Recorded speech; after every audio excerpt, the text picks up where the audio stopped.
my comment on another subject is somewhere along the line here, is it appropriate to make another, to ask for another vote on the pigs?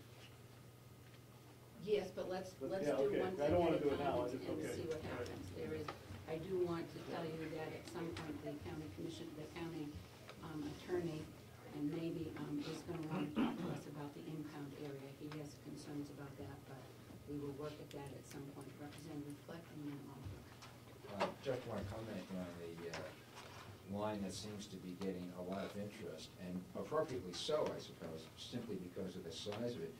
But talking specifically about the overtime line in the nursing home budget, and that continues to be a large item. However, just to point out again that the agency and overtime budget 3 years ago was $841,760. It is last year, under the current budget, $265,787. That was done after a tremendous amount of work was put in to reducing the agency utilization to get our own nurses into the to fill those overtime slots. This is a very critical area.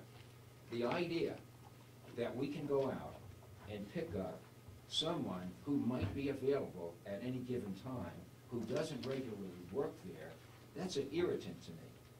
It really says something to me about the low esteem that might be held for the professional work that people do.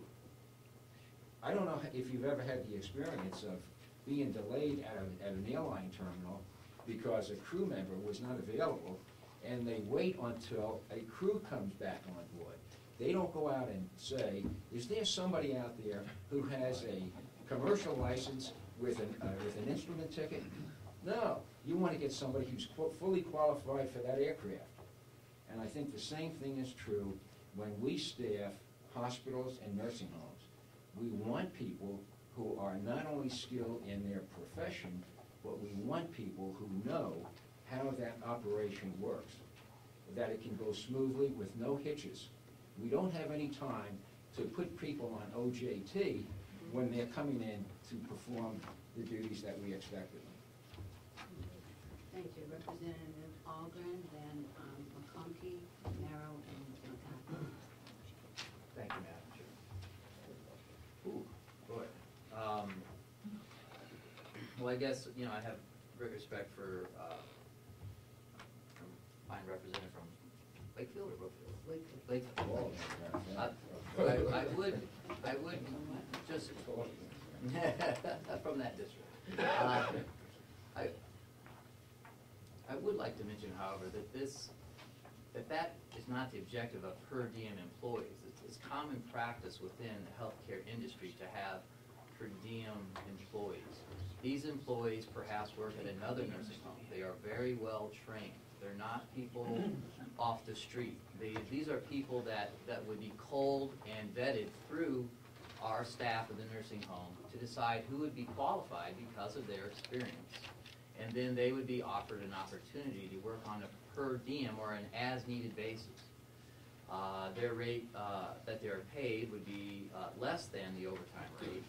Then, you know, so it is a cost-effective matter of managing.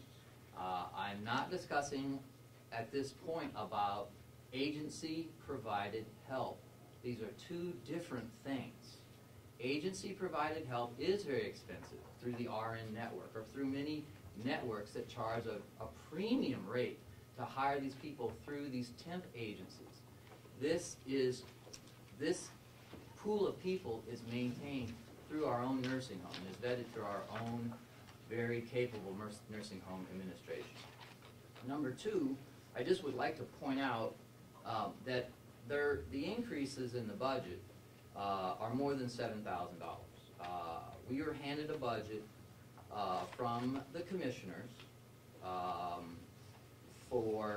it's on page 20 of the budget we've been given. It was $15,221,953. The previous year's budget was $12,511,967. Okay, That's an increase of $2.7 million. Now, of course, $2.2 million of that was the increased expenditure that from the nursing home bond for the interest and the principal. So if you take $2 million off of that, you end up with almost $706,000 increase in the general fund over last year. That was the increase proposed by the commissioners. Through our budget process, we have made some cuts, and now that budget is now at, and I apologize, that's a 5.6% increase over last year's general fund budget. They were directed to hand us nothing more than 3, as I recall. But through the vetting process, we're now looking at, and with the same accounting of taking out the $2 million for the nursing home bond, we're looking at a $172,000 increase in actual spending, budgeted now, dollars, 1.3% over last year in the general fund. However, when we go over to and this is why I don't mind so much that we separate out between the general fund and the enterprise fund, because it's right here. We have a general fund dollar, and we also have an enterprise fund dollar. If you go over to the enterprise fund, which is essentially the nursing home, and the great work that they do there, the commissioner's budget was $11,344,000 and change for an increase of $557,000, or a 5.1% increase in actual spending.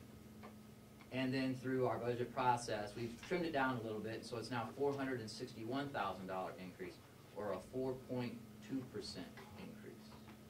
Okay.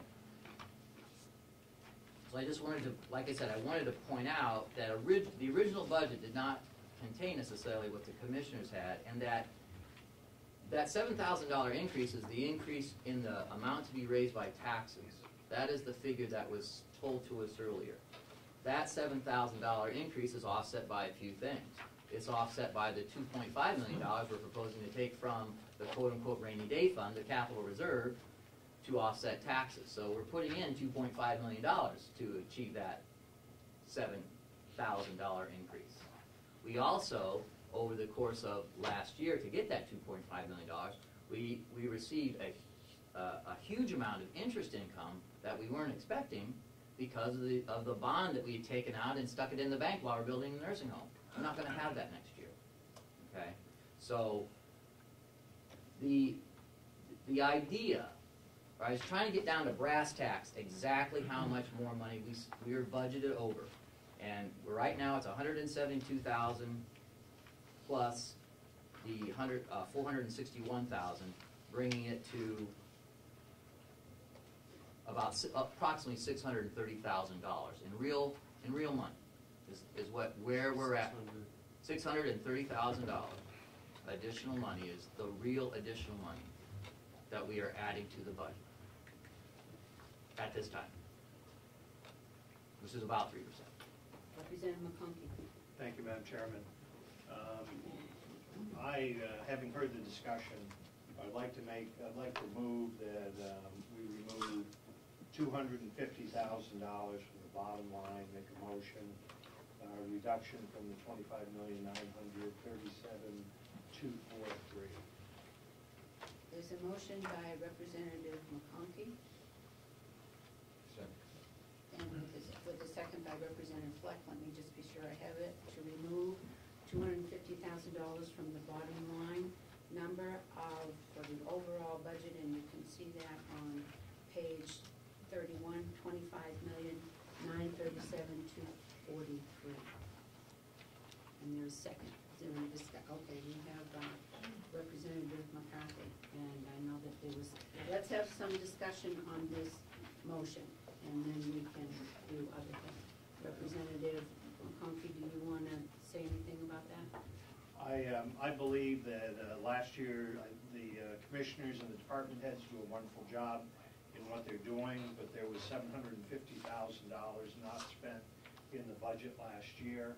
I know we've made great strides in subcommittee with the Sheriff's Department, as others have, looking at where overtime is, where our expenditures are, instead of being a 2-year process coming back, that the the subcommittees are looking at a 5- and 6-month period to take a look at that, job descriptions, where we're at and so forth. So I think we're making great strides. I cannot see the reason to even show an increase of what has been spoken.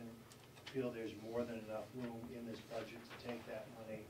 If indeed that we are wrong, and I do not consider this willy-nilly in what we're doing, then there's always the opportunity to come back with a supplemental if need be.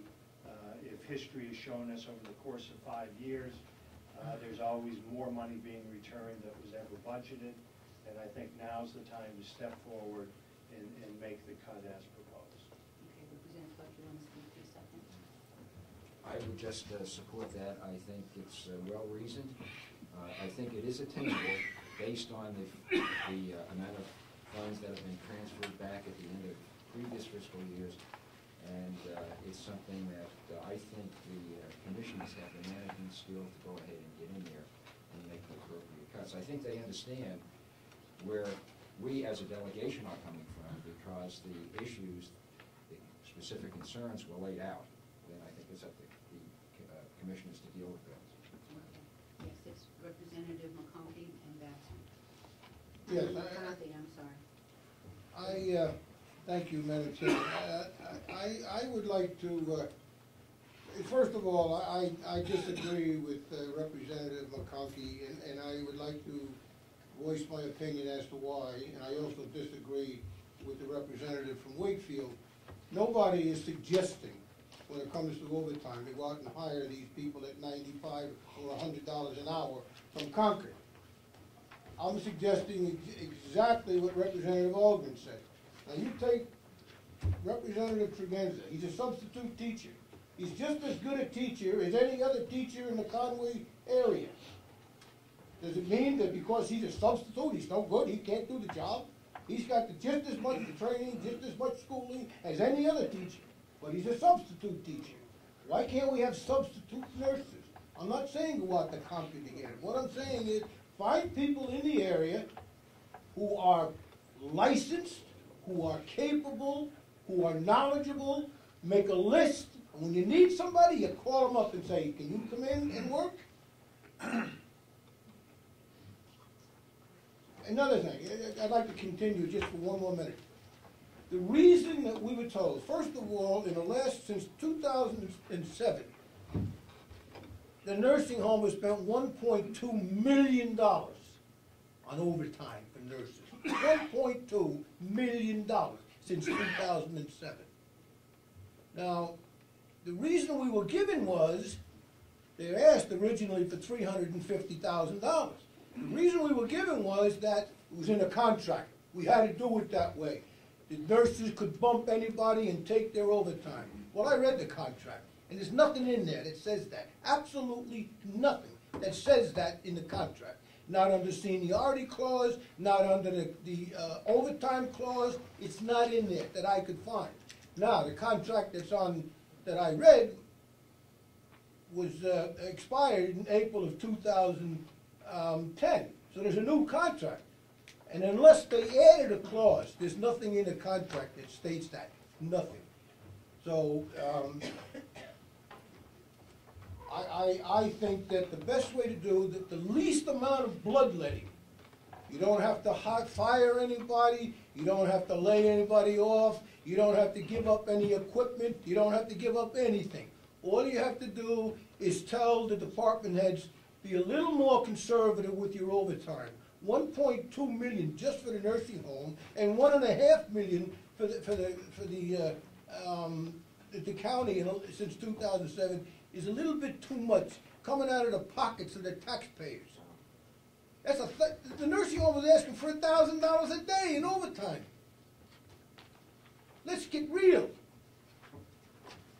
I mean, you got people here that, not too long ago, they were crying because they wanted to know what the cost was to submit a bill down in Congress to further the cause of democracy. And now we're bloodletters and we're ogres because we're trying to save the taxpayers a few pennies.